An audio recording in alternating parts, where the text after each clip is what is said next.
नमस्कार दोस्तों, मैं राकेश कुमार आप सभी का आपके अपने YouTube चैनल तैयारी जीत की बाई आर.के. सर में स्वागत करता हूं। और दोस्तों आज हम बात करेंगे SSC CGL tier 2 exam analysis 2023 की। जी हाँ दोस्तों, 6 मार्च 2023 को एसएससी सीजीएल टियर 2 के एग्ज़ाम्स ख़त्म हो चुके हैं। और दोस्तों यहाँ पे जितने भी जीके के क्वेश्चंस और कंप्यूटर के क्वेश्चंस मिले हैं सब इस वीडियो में डिस्कस करेंगे, तो पूरी वीडियो आप लोग ज़रूर देखिएगा। जिनका भी एग्ज़ाम्स कल है उनके लिए ये वीडियो काफ़ी इंपॉर्टेंट होने वाली है। बाकी दोस्तों कोई भी क्वेश्चंस आपको याद है आप हमें डायरेक्टली इस व्हाट्सएप नंबर पे व्हाट्सएप कर सकते हैं। पीडीएफ फाइल के लिए आप हमारे टेलीग्राम ग्रुप को ज्वाइन कर सकते हैं, जिसका लिंक वीडियो के डिस्क्रिप्शन में मिल जाएगा। तो चलिए बिना देर करते हुए वीडियो शुरू करते हैं। क्वेश्चंस देखते हैं, वीडियो को लाइक कर दीजिए। आया था दोस्तों कि अनुच्छेद 148 किससे संबंधित है, तो इसका राइट आंसर हो जाएगा भारत के नियंत्रक एवं महालेखा परीक्षक, इसका राइट आंसर हो जाएगा। बात करते हैं दोस्तों यहाँ पे अनुच्छेद 51 की, तो लेखा परीक्षा जो कि रिपोर्ट से संबंधित है। अनुच्छेद 142 जो कि उच्चतम न्यायालय की डिक्रियों और आदेशों का प्रवर्तन और जो कि प्रकटीकरण आदि के बारे में आदेश देता है। अनुच्छेद 45 के बारे में बात करते हैं तो न्यायालय के नियम और सुप्रीम कोर्ट आदि इससे रिलेटेड हो जाएंगे दोस्तों।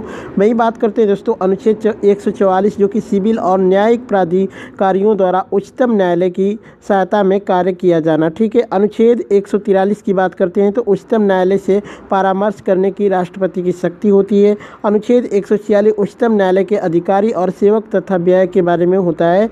अनुच्छेद 139 कुछ रीट निकालने की शक्तियों का उच्चतम न्यायालय को जो कि प्रदत्त किया जाना होता है, ठीक है। वहीं बात करते हैं अनुच्छेद 147 की, तो सर्वोच्च न्यायालय द्वारा संविधान की व्याख्या की गई है। अनुच्छेद 148 भारत के नियंत्रक के महालेखा परीक्षक के बारे में बताया गया है। अनुच्छेद 149 जो कि नियंत्रक एवं महालेखा परीक्षक का कर्तव्य बताया गया है। और अनुच्छेद 150 जो कि संघ के और राज्यों के लेखाओं का प्रारूप होता है। तो इन सभी को आप लोग याद रखिएगा। एक प्रश्न आता है दोस्तों कि पुष्यमित्र शुंग मौर्य साम्राज्य के अंतिम सम्राट जो कि बृहद्रथ के सेनापति थे, वह किस वंश से संबंधित थे, ये क्वेश्चन आया था। तो इसका राइट आंसर हो जाएगा शुंग वंश के। बात करते हैं दोस्तों तो पुष्यमित्र शुंग एक ब्राह्मण थे। पुष्यमित्र शुंग अंतिम मौर्य राजा जो कि बृहद्रथ के प्रमुख सेनापति थे। उन्होंने 184 ईसा पूर्व में बृहद्रथ की हत्या कर दी थी। पुष्यमित्र शुंग ने अशोक के कई स्तूपों और शिलालेखों को नष्ट कर दिया था। अग्निमित्र जो कि पुष्यमित्र के पुत्र थे और भगभद्र जो कि अग्निमित्र के पुत्र थे और देवभूति जो कि भाग्यभद्र के पुत्र थे। तो इन सभी चीज़ों को आप लोग याद रखिएगा। एक प्रश्न आया था दोस्तों कि केंद्र सरकार जो कि असंगठित क्षेत्र के श्रमिकों का डेटाबेस तैयार करने के लिए कौन सा पोर्टल लॉन्च किया था, तो इसका राइट आंसर हो जाएगा ई श्रम पोर्टल। जी दोस्तों, ई श्रम पोर्टल को 26 अगस्त 2021 को लॉन्च किया गया था। और इसको किसने लॉन्च किया था, तो जो कि श्रम एवं रोजगार मंत्रालय द्वारा इसको लॉन्च किया गया था। तो कमेंट करके बताइएगा पूछा क्या था। एक प्रश्न आया था कि रीट कितने प्रकार की होती है, तो दोस्तों भारतीय संविधान में 5 प्रकार की रीट्स होती हैं, जो कि मैं यहाँ पे बात करते हैं दोस्तों। तो डॉक्टर बी.आर. अम्बेडकर द्वारा भारतीय संविधान का अनुच्छेद 32 को भारतीय संविधान का हृदय और आत्मा बताया गया है। यह एक नागरिक को उनके उल्लंघन के मामले में किसी भी मौलिक अधिकार का सहारा लेने के लिए सर्वोच्च न्यायालय का दरवाजा खटखटाने का अधिकार देता है। इसे संवैधानिक उपचार के अधिकार के रूप में भी जाना जाता है। अनुच्छेद में जो कि अनुच्छेद 32 में रीट सहित मौलिक अधिकारों के परिवर्तन के लिए उच्चतम न्यायालय जाने का अधिकार प्राप्त है। चलिए इससे रिलेटेड बता देते हैं पांचों जो कि रीट कौन कौन सी है। तो बंदी प्रत्यक्षीकरण जो कि परामर्श हो जाएगा, प्रतिषेध हो जाएगा, उत्प्रेषण हो जाएगा और अधिकार का परीक्षा रीट। ये सभी 5 प्रकार की रीट्स जो कि जारी किया जाता है। बात करते हैं दोस्तों तो अनुच्छेद 32 जो कि संवैधानिक उपचारों का अधिकार प्रदान करता है, जिसका अर्थ होता है कि किसी व्यक्ति को अपने मौलिक अधिकारों की रक्षा करने के लिए सर्वोच्च न्यायालय फिर उच्च न्यायालय में भी जाने का अधिकार है। जबकि सर्वोच्च न्यायालय में अनुच्छेद 32 के तहत रीट जारी की जाती है और अनुच्छेद 226 के तहत उच्च न्यायालय को भी समान अधिकार दिया गया है। तो इसको ज़रूर याद कर लीजिएगा दोस्तों। यहाँ पे अनुच्छेद 32 के तहत जो कि भारत का सर्वोच्च न्यायालय जारी करता है रीट, और दोस्तों अनुच्छेद 226 के तहत उच्च न्यायालय जो कि जारी करता है रीट। तो इसको याद रखिएगा। परामर्श का अर्थ होता है एक आदेश जो कि न्यायालय द्वारा मौलिक अधिकारों को लागू करने के लिए जारी किया जाता है जब भी कोई सार्वजनिक अधिकारी या फिर सरकारी प्रतिनिधि किसी व्यक्ति के मौलिक अधिकारों का उल्लंघन करने का कार्य करता है। वहीं बात करते हैं बंदी प्रत्यक्षीकरण का अर्थ जो कि शरीर को पेश करना जो न्यायालय को कारावास के आधारों को जानने के लिए जारी किया जाता है। यह एक व्यक्ति की स्वतंत्रता की रक्षा करता है। वहीं बात करते हैं दोस्तों अधिकार परीक्षा का अर्थ होता है किसी अधिकार से यह अदालत द्वारा एक दावे की वैधता की जांच करने के लिए जारी किया जाता है जिसे एक व्यक्ति सार्वजनिक पद पर दावा करता है। यह रीट जनता को यह देखने में सक्षम बनाती है कि एक सार्वजनिक कार्यालय को हड़प नहीं लिया गया है। ठीक है, वहीं बात करते हैं उत्प्रेक्षण का अर्थ होता है प्रमाणिक होना या फिर उच्च न्यायालय के या सर्वोच्च न्यायालय द्वारा निर्णय या फिर आदेश को रद्द करते हुए उसके द्वारा एक मामले का फैसला किए जाने के बाद इसे निचली अदालत में जारी किया जाता है। यह सुनिश्चित करता है कि एक अवर न्यायालय का न्यायाधिकरण के अधिकार के क्षेत्र का उचित प्रयोग किया जाता है। तो इससे रिलेटेड सभी चीज़ें मैंने बता दी है। 1915 में मुंबई अधिवेशन में कांग्रेस के अध्यक्ष कौन थे? सर एसपी सिन्हा थे। ठीक है, सर एसपी सिन्हा आपका राइट आंसर हो जाएगा। वहीं बात करते हैं दोस्तों तो पहला अधिवेशन जो कि बॉम्बे में जो कि गोकुल दास तेजपाल संस्कृत कॉलेज के एक हॉल में आयोजित किया गया था। भारतीय राष्ट्रीय कांग्रेस का गठन 1885 में इंपीरियल सिविल सर्विस के सदस्य A.O. ह्यूम द्वारा किया गया था। भारतीय राष्ट्रीय कांग्रेस की पहली बैठक 28 दिसंबर 1885 को हुई थी। व्योमेश चंद्र बनर्जी भारतीय राष्ट्रीय कांग्रेस के पहले अध्यक्ष थे। वह एक भारतीय जो कि बैरिस्टर थे। पहले अधिवेशन में जो कि 72 में से 39 वकील थे और यह सिलसिला जारी रहा, अर्थात 1/3 से अधिक प्रतिनिधि कानूनी पृष्ठभूमि से थे। तो इसको आप लोग याद रखिएगा। एक प्रश्न आया था दोस्तों कि राष्ट्रीय खेल 2022 में टॉप 5 राज्यों की रैंकिंग या फिर इससे रिलेटेड आपको दिया था 4 ऑप्शन, उसमें से फाइंड आउट करना था या फिर मिलान करना था। तो चलिए यहाँ पे मैं सभी चीज़ें यहाँ पे एक बाई एक करके बता देता हूँ। तो सबसे पहले देखते हैं दोस्तों कौन कौन से राज्य पहले नंबर पे हैं। तो पहले नंबर पे जो कि सर्विसेज है sports control board, services sports control board जो कि ये पहले नंबर पे थे। इसने सबसे अधिक गोल्ड जीता था 61, और दूसरे नंबर पे जो कि यहाँ पे 35 इन्होंने जो कि सिल्वर और 32 ब्रॉन्ज, कुल मिलाकर इन्होंने केवल 128 जीता था, लेकिन इन्होंने गोल्ड ज़्यादा जीता था, इसलिए इसको पहले नंबर पे रखा गया है। दूसरे नंबर पे महाराष्ट्र है जो कि 39 गोल्ड मेडल जीता था, 38 सिल्वर और ब्रॉन्ज जो कि 63। ये सबसे अधिक मेडल जीतने वाला राज्य था 140। ठीक है, वही बात करते हैं दोस्तों तीसरे नंबर पे हरियाणा था जिसने 48 गोल्ड और यहाँ पे 38 में जो कि सिल्वर और 39 ब्रॉन्ज मेडल के साथ 115 मेडल जीता था। वहीं कर्नाटका की बात करते हैं तो इसने कुल जो कि 88 मेडल जीता था। वही बात करते हैं दोस्तों यहाँ पे कर्नाटक के बाद तमिलनाडु की, तो इसने कुल 74 मेडल जीते थे। केरल की बात करते हैं तो इसने 54 मेडल जीते थे। मध्य प्रदेश जो कि 66 मेडल जीता था। उत्तर प्रदेश जो कि 56 मेडल जीता था। वही बात करते हैं दोस्तों यहाँ पे तो मणिपुर जो कि 50 मेडल जीता था। ठीक है, वहीं पंजाब जो कि 76 मेडल जीता था।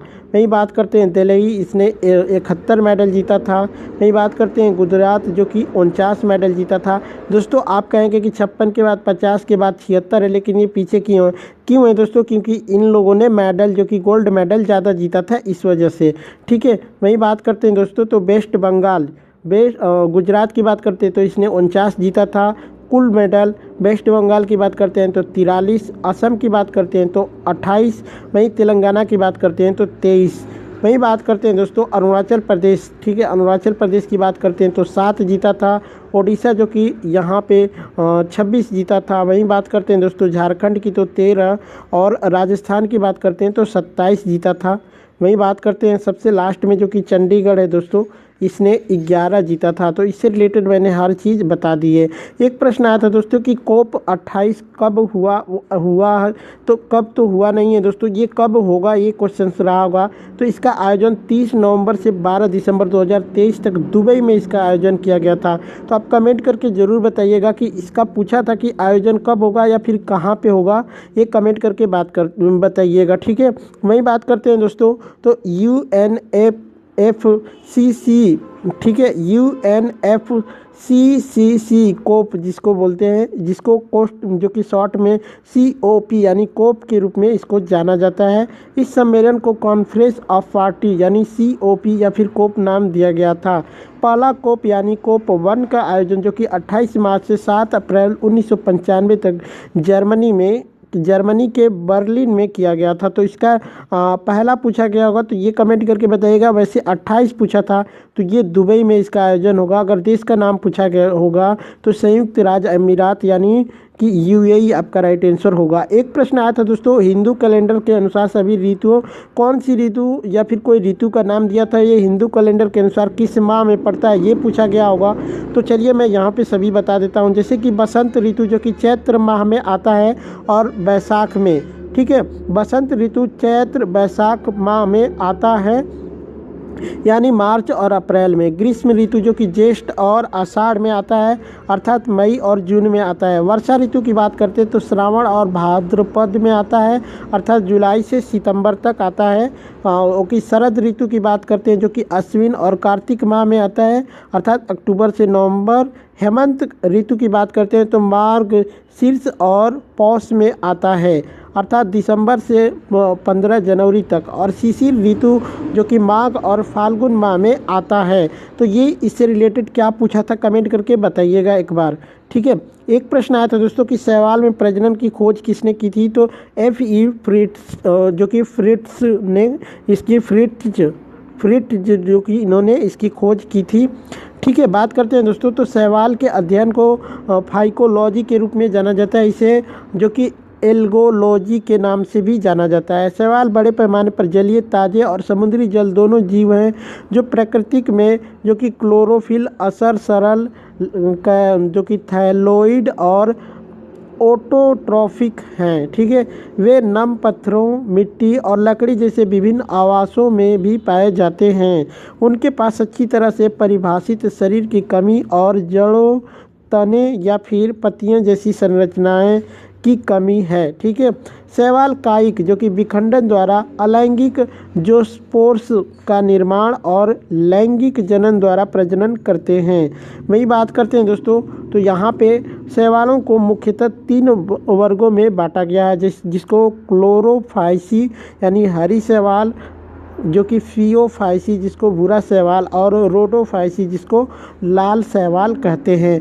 बात करते हैं दोस्तों कि F.E. फ्रिट्ज जो कि लोकप्रिय रूप से फाइकोलॉजी के जनक के रूप में जाने जाते हैं। उन्होंने शैवाल का सबसे प्रामाणिक और व्यापक वर्गीकरण भी दिया है। उन्होंने शैवाल की संरचना और प्रजनन पुस्तक भी लिखी है। बात करते हैं दोस्तों MOP एंगर जो कि मांडियम ओसूरी पार्थसारथी एंगर जो को भारतीय जीव विज्ञान के जनक के रूप में जाना जाता है। वह एक भारतीय वनस्पति शास्त्री और एक फैकोलॉजिस्ट थे, ठीक है। शैवाल की संरचना, प्रजनन, कोशिका विज्ञान और वर्गीकरण में अनुसंधान के लिए उनका बहुत बड़ा योगदान है। बात करते हैं यहाँ पे MS जो कि रंधवा की, तो मोहिंदर सिंह रंधवा एक वनस्पति शास्त्रीय इतिहासकार एवं प्रमुख लेखक थे। उन्होंने भारत में हरित क्रांति और कृषि अनुसंधान की स्थापना में एक प्रमुख भूमिका निभाई थी। वह भारतीय कृषि अनुसंधान परिषद यानी ICAR से जुड़े थे। वहीं बात करते हैं दोस्तों G. स्मिथ की, तो विल्बर्ड मॉर्गन स्मिथ एक वनस्पति विज्ञानी और एक फाइकोलॉजिस्ट भी थे। उन्होंने मुख्य रूप से शैवाल पर काम किया था। उन्होंने क्रिप्टो जो कि गैमिक वनस्पति विज्ञान, संयुक्त राज्य अमेरिका के मीठे पानी के शैवाल आदि जैसे विभिन्न पुस्तकें लिखी है। एक प्रश्न आया था दोस्तों कि भारत की संचित निधि को कौन लेखा जोखा करता है, तो महालेखा नियंत्रक परीक्षक इसको बोलते हैं। अलाउद्दीन खिलजी के जो कि दरबार में व्यापारियों की हिसाब रखने वाले को क्या कहते थे, तो इसको सहाना ए मंडी कहा जाता था, ठीक है। सो कि विंडो 10 में होम की पर जो कि प्रॉपर्टीज देखने की शॉर्टकट की क्या होती है, तो इसका राइट आंसर हो जाएगा दोस्तों Alt + Enter। जी हाँ दोस्तों, Alt + Enter जो कि विंडो 10 में होम की पर प्रॉपर्टीज को देखने की शॉर्टकट की होती है। एक प्रश्न आया था दोस्तों कि एक्सेल में नई वर्कबुक खोलने की शॉर्टकट की क्या होती है, तो Ctrl + N आपका राइट आंसर हो जाएगा। बात करते हैं दोस्तों तो Ctrl + N जो कि नई वर्कबुक ओपन करने के लिए, Ctrl+ जो कि कि ओ होता है आपके कंप्यूटर में सेव मौजूदा वर्कबुक को ओपन करने के लिए, कंट्रोल प्लस पी का होता है वर्कबुक को प्रिंट करने के लिए, और कंट्रोल प्लस एस का होता है अपनी वर्कबुक को कंप्यूटर में सेव करने के लिए होता है। तो ये चीज़ें आप लोग याद रखिएगा। एक प्रश्न आता है दोस्तों कि MS10 में विंडो को बंद करने की शॉर्टकट की क्या होती है। तो MS10 में विंडो को बंद करने की जो शॉर्टकट की होती है Alt प्लस F4 बटन को दबाने से विंडोज़ या फिर कोई भी प्रोग्राम बंद हो जाता है। ठीक है, यहाँ पे क्वेश्चंस देखते हैं दोस्तों कि किसी का ईमेल वापस भेजने के लिए या फिर कोई भी व्यक्ति जो कि ईमेल करता है उसकी ईमेल जो कि वापस ओरिजिनल व्यक्ति को ही अगर ईमेल वापस से भेजना है तो उस चीज़ को क्या बोलते हैं, तो रिप्लाई करते हैं दोस्तों। ये बोल सकते हैं रिप्लाई, यानी रिप्लाई करके वो वापस ईमेल को भेजा जाता है। ठीक है, एक प्रश्न आया था दोस्तों कि MS वर्ड में दस्तावेज को बंद करने की शॉर्टकट की क्या होती है। तो कंट्रोल प्लस W होता है दोस्तों। शॉर्टकट की से रिलेटेड मैंने पूरा जो कि A to Z, जी हाँ दोस्तों, A to Z मैंने वीडियो डाल रखी है शॉर्टकट की से रिलेटेड। पूरे जो कि शॉर्टकट की आपके कंप्यूटर के जितने भी ये सभी डाल रखी है। अगर अभी तक आपने उस वीडियो को नहीं देखा है तो जाइए उस वीडियो को जरूर देखिए। 5 से 6 क्वेश्चंस डायरेक्टली वहीं से फंस रहे हैं। ठीक है, बाकी दोस्तों MS वर्ड में शॉर्टकट की से रिलेटेड देख लीजिए। एक दस्तावेज खोलने के लिए कंट्रोल प्लस जो कि O का इस्तेमाल करते हैं। ठीक है, नया दस्तावेज बनाने के लिए कंट्रोल प्लस N, दस्तावेज सेव करने के लिए कंट्रोल प्लस S, दस्तावेज को बंद करने के लिए कंट्रोल प्लस W दबाते हैं।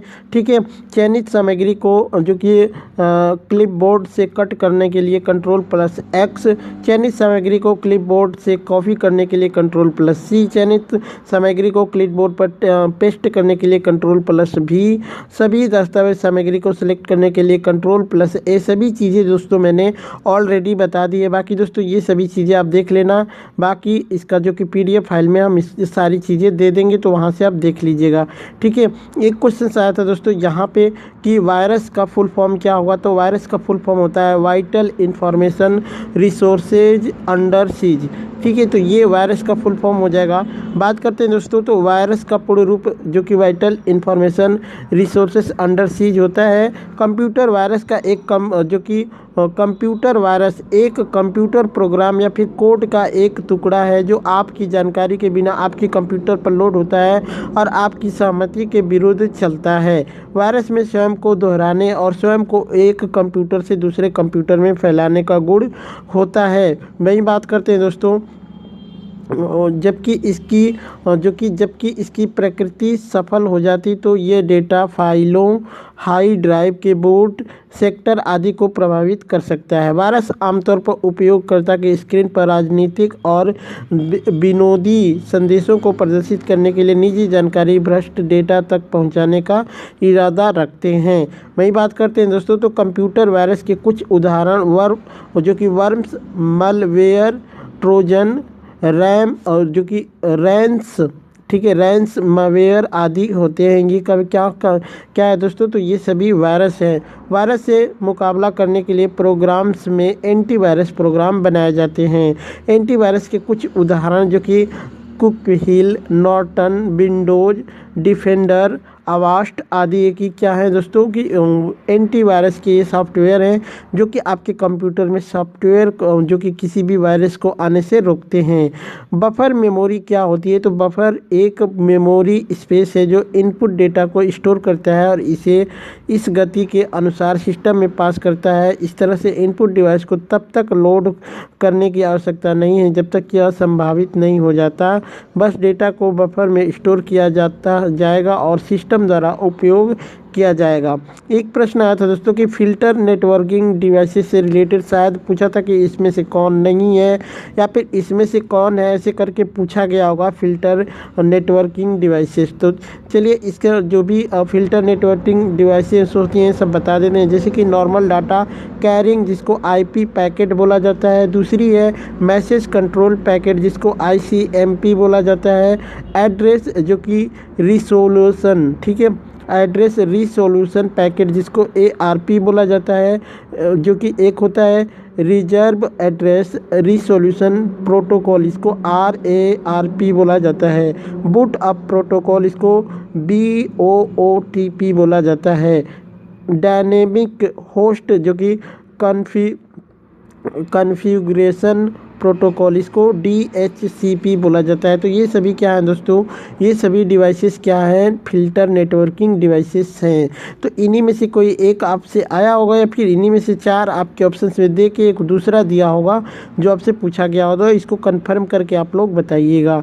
एक प्रश्न आया था दोस्तों कि फ्लैश ड्राइव को जो फ्लैश ड्राइव किसको कहा जाता है, यानी किस ड्राइव को जो कि मेमोरी को फ्लैश ड्राइव कहा जाता है।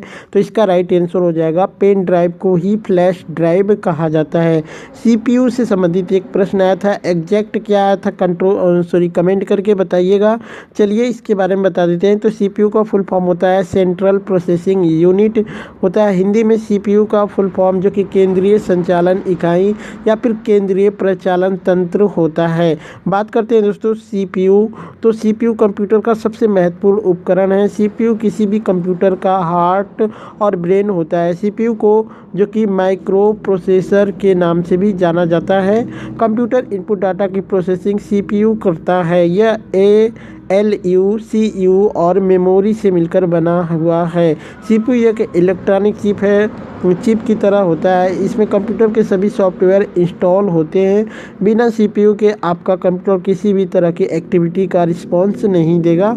यानी एक तरीके से ये बोला जाता है कि कंप्यूटर का जो ब्रेन होता है दोस्तों वो CPU होता है। कंप्यूटर या फिर मोबाइल का जो भी चीज़ें आप करते हैं, जो भी चीज़ें प्रोसेस होती है वो किसके माध्यम से होता है, तो CPU के माध्यम से ही होता है। बाकी दोस्तों यही सब क्वेश्चंस आपके मिले हैं। बाकी वीडियो कैसी लगी कमेंट करके ज़रूर बताइएगा। अच्छी लगी हो लाइक शेयर ज़रूर करिएगा। चलिए चलते हैं, मिलते हैं नेक्स्ट वीडियो में। तब तक के लिए जय हिंद, जय भारत।